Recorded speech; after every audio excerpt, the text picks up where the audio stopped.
السلام عليكم ورحمة الله وبركاته. ازيكم يا حبايبي؟ عاملين ايه؟ يا رب تكونوا بخير. النهاردة معانا بامية وطماطم مضروبة، وعندنا بصلتين وفصين توم، التوابل ملح وفلفل وبهارات ورق لورا وحبهان، ومعانا فراخ. مية على النار بتغلي، هننزل فيها الفراخ. متنسيش تحطي اللايك وتشتركي في القناة.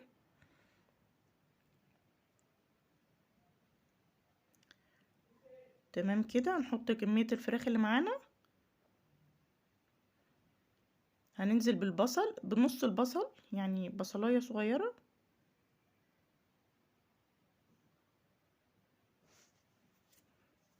وهننزل معانا بالتوابل،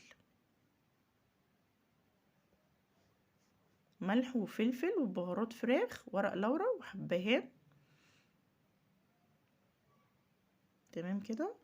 هاخد معلقتين طماطم من اللي انا ضرباها. تمام بالشكل ده. تمام، سيبنا كده الفراخ مع بعض تتسلق، وحلة تانية على النار فيها حتة سمنة.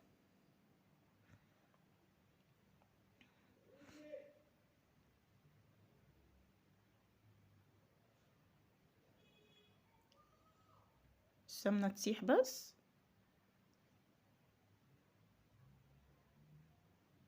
تمام، هننزل بالبصل، بقية البصل اللي معانا. نسيبه بس يتشوح، ياخد لون ذهبي بس بسيط. عايزاكي تشتركي في القناة وتفعلي الجرس وتعملي لايك، ان شاء الله فيديوهاتي تعجبكم.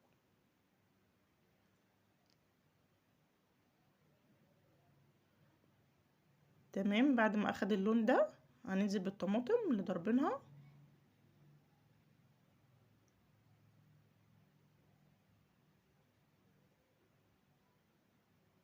تمام كده، حطينا عليها ملح وفلفل اسود.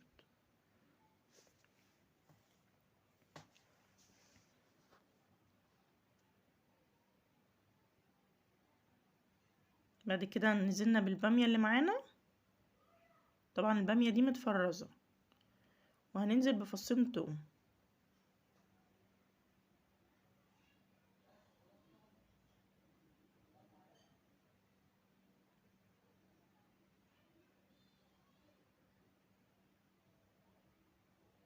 تمام كده. دي شكلها بعد ما خلاص طفينا عليها النار. ومعانا دي الشوربة، بس الشوربة جميلة ازاي. ومعانا عملنا رز ابيض، عايزة رز بالشعرية ماشي، اللي يريحك يعني. ده الشكل النهائي لغدانا النهاردة. ان شاء الله لو عجبك فعلي الجرس واشتركي في القناة واعملي لايك واقدم لكم كل جديد. السلام عليكم ورحمة الله وبركاته.